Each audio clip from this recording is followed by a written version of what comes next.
beberapa orang tanya sama saya, Mas Arli gimana caranya bisa investasi properti ya, terutama untuk pemula, untuk kita yang baru pengen meningkatkan kondisi finansial, baru mulai bisa nabung dikit-dikit ya, kemudian pengen membeli properti, tapi yang jadi problem adalah properti itu mahal-mahal ya, dan tidak sedikit dari teman-teman kita yang terjebak oleh kredit. Nah, kalau kita terjebak sama kredit, Anda harus bayar bunganya, terjebak sekian tahun. Nah, itulah yang jadi problem saat ini. Dan tidak sedikit yang ketemu sama saya, kemudian mereka bingung ya, harus menyelesaikan bagaimana, ada yang propertinya mau dilelang, dan banyak sekali yang tidak bisa menyelesaikan hutangnya. Nah, kali ini saya akan membagikan tips untuk Anda bagaimana caranya bisa berinvestasi properti tanpa riba dan untuk pemula. Tipsnya adalah ya, kita harus melihat propertinya apa saja. Ya, jadi kalau kita lihat properti itu jenisnya macam-macam. Properti itu ada banyak sekali. Ruko itu properti, rumah itu properti, kemudian gudang itu juga properti, kos-kosan itu properti, hotel pun properti, kemudian tanah kosong juga properti, kebun itu juga properti. Jadi properti itu jenisnya ada banyak. Nah, dari sekian banyak jenis, apa yang paling cocok untuk pemula dan apa yang paling cocok untuk bisa dimulai tanpa harus riba?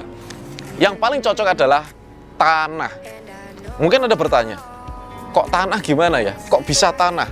Apa istimewanya tanah? Gitu ya. Kali ini yang akan saya bagikan pada Anda sehingga teman-teman tidak lagi bingung ya, harus mulai dari mana. Mulailah dari tanah. Nah, tanah yang seperti apa, terus bagaimana cara memulainya? Yang pertama ya, kita harus menanamkan dalam diri kita ya. Kita coba lihat teman-teman atau bukan teman-teman ya, kita lihat orang tua zaman dulu. Orang tua zaman dulu itu tanahnya luas-luas, rumahnya gede-gede, nggak punya utang. Ya. Tetapi beda sama orang zaman sekarang, rumahnya kecil-kecil, utangnya gede-gede. Nah, inilah yang jadi problem ya di zaman modern ini, sehingga orang tidak bisa meningkat kondisi finansialnya. Utangnya meningkat terus, tapi penghasilannya tetap ya. Penghasilannya mungkin bisa meningkat tapi tidak sebesar hutangnya. Nah, sekarang Bapak Ibu sekalian, gimana caranya kita bisa memulai investasi properti tanpa riba dan khusus untuk pemula? Yang pertama, kita harus paham mengapa investasinya tanah ya.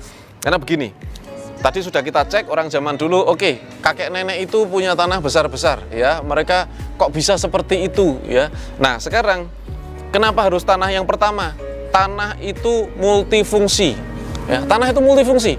Jadi jika kita belum punya plan yang bagus untuk mengolah tanah kita menjadi apa, minimal tanah kosong itu sudah naik harganya gitu loh. Tanah nggak diapa-apakan, itu harganya naik.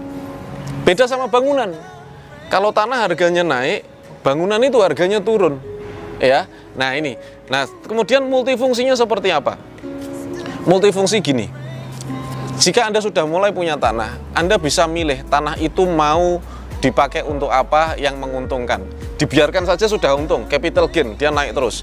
Kemudian kalau seandainya Anda punya ide, Anda bisa tanami. Anda bisa bikin kebun di situ, ya. Anda juga bisa bikin ternak di situ. Ya, kalau budget Anda terbatas. Jadi bikin kebun atau ternak biayanya tidak sebesar membangun ruko. Ya, kita bisa milih sesuaikan dengan budget. Ya, banyak dari teman-teman yang gini, teman-teman pengusaha itu banyak yang mereka punya uang, kemudian dia investasi tanah 2 tahun, 3 tahun kemudian baru membangun perumahan misalnya ya. Tapi pertama tanahnya sudah ditabung dulu, nabungnya adalah nabung tanah. Kenapa kok 2 tahun kemudian dibangun perumahan? Karena berkembang wilayahnya ya, berkembang, sudah mulai banyak pemukiman situ, tanahnya harganya bisa naik berkali-kali lipat dan dia bangun perumahan. Untungnya dahsyat sekali. Makanya yang kaya bertambah kaya ya. Oke, sekarang apalagi selain kebun ya, selain kebun kita juga bisa bikin ternak di situ ya.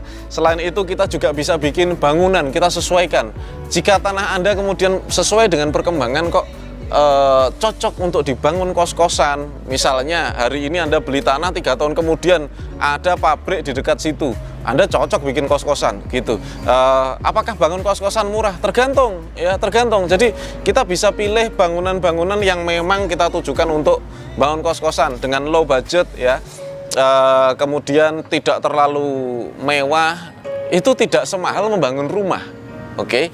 Kemudian kita juga bisa bangun ruko apabila kemudian ternyata tanahnya adalah di pinggir jalan, cocok untuk ruko. Di sebelah misalnya lokasi kampus misalnya ya, di sekitar itu lokasi kampus atau lokasi misalnya rumah sakit atau lokasi apapun yang membuat nilai dari tanah tersebut menjadi lebih komersil lagi.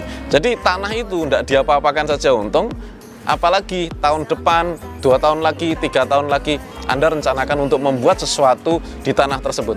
Tetapi intinya harus punya tanahnya dulu. Jadi sekarang tidak usah ngejar properti yang macam-macam dulu, kejar dulu di mana ada lokasi tanah. Oke, lokasi tanah. Anda punya uang, pengen investasi, tanah dulu. Bukan macam-macam, tapi tanah dulu. Kemudian ya, sesuai dengan perkembangan zaman ya, Anda jangan khawatir apabila Anda beli tanah itu tanahnya kok di pinggir kota. Ini kota, kemudian Anda ambil ring 3-nya, ring 2, ring 3. Kalau ring 2 itu perumahan, ring 3 itu adalah misalnya masih banyak kebun di situ. Terus Anda beli tanah di situ yang cukup luas dengan budget yang murah. Nggak ada masalah. Tahun ini mungkin belum berkembang, tahun depan mungkin belum berkembang. Tapi nggak tahu loh ya. Anda pernah dengar cerita gini? Waktu orang kena jalan tol, ya tanahnya kena proyek jalan tol dan kemudian dia dapat ganti untung, bukan ganti rugi ya, dia dapat ganti untung. Yang terjadi adalah dulu tanah di situ nggak laku, ya harganya murah sekali, semeter cuma 25.000 dulu, ya. Tapi sekarang lihat aja sudah berkembang. Orang itu selalu berkembang, Bapak Ibu. Jadi penduduk itu bertambah, ya bukan berkurang. Meskipun ada yang lahir, ada yang meninggal dunia, tetapi selalu bertambah jumlahnya. Ya, itu makanya kenapa yang tadinya pinggir, hari ini nggak pinggir. Yang hari ini itu masih di pinggir, tahun depan, 2 tahun lagi, 3 tahun lagi, itu sudah tidak di pinggir lagi. Karena pemukiman tuh selalu geser terus, ini sudah penuh, nanti pindah di pinggir lagi, penuh lagi, pindah di pinggir. Itu yang terjadi dengan tanah. Jadi investasi yang pertama adalah tanah. Nah, kemudian ya tadi sudah saya singgung sedikit di depan, yaitu tanah itu harganya naik, sedangkan bangunan harganya turun. Anda camkan baik-baik, sekali lagi saya ulang. Tanah itu harganya naik, sedangkan bangunan harganya turun. Saudara sekalian, ini harus menjadi satu prinsip dasar di dalam investasi properti tanpa riba. Kalau Anda perhatikan pada saat bangunan itu di appraisal, dinilai ulang ya, sesuai dengan nilainya, biasanya mungkin bangunan itu dihitung misalnya 1 meter 2,5 juta. Dan di situ akan tertulis dibangun tahun berapa. Oke, kemudian disesuaikan penyusutannya setelah beberapa tahun.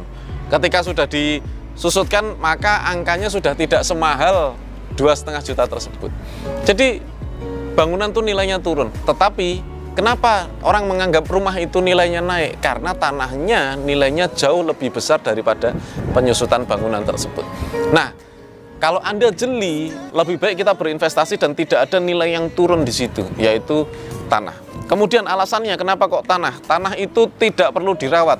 Anda investasi rumah, kalau setahun dikontrakkan misalnya, Anda perlu perawatan. Tidak dikontrakkan pun, Anda perlu perawatan. Rumah kosong pasti rusak. Ya, pasti rusak. Yang catnya ngelotok lah, yang gentengnya sudah mulai pecah lah gitu. Nah, itu bangunan.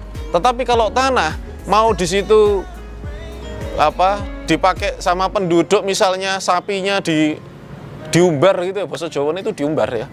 Dilepas di situ, makan di situ, kotoran sapi di situ, ada sampah di situ. Tapi tanah itu tetap naik meskipun isinya ada sampah, ada kotoran sapi dan lain sebagainya. Tapi itu tanah. Gitu, dan nilainya tetap naik. Jadi seperti apapun bentuknya, meskipun ilalangnya juga cukup tinggi, tanah itu tetap harganya naik. Oke? Jadi tanah tidak perlu dirawat. Tapi kalau bangunan yang lain itu perlu dirawat. Apa alasannya? Kenapa kok tanpa investasi properti tanpa riba untuk pemula ya? Kenapa kok kita mulai dari tanah? Karena sekali lagi harga tanah kosong tidak setinggi harga tanah yang ada bangunannya, itu sudah pasti ya. Anda beli ruko sama beli tanah kosong itu jauh lebih murah tanah kosong, artinya lebih terjangkau. Semakin harganya terjangkau, semakin mudah kita mencapainya. Kalau kita berpikir investasi harus ruko, investasi harus homestay misalnya, harus apa, tentunya pikiran Anda akan mengejar mendapatkan uang yang cukup besar atau budget yang cukup tinggi. Nah, tapi sekarang tidak perlu seperti itu. Yang penting tanah. Anda nggak dapat tanah yang harganya sesuai budget, Anda cari di luar lokasi yang mungkin belum begitu berkembang, tapi potensial berkembang itu juga bisa. Ya, yang penting tabung dulu uang Anda dalam bentuk tanah. Demikian informasi dari saya, semoga bisa bermanfaat dan saya doakan semoga Allah Subhanahu wa taala memberikan berkah untuk Anda, memudahkan Anda untuk bisa membeli tanah yang menguntungkan di kemudian hari. Demikian, wassalamualaikum warahmatullahi wabarakatuh.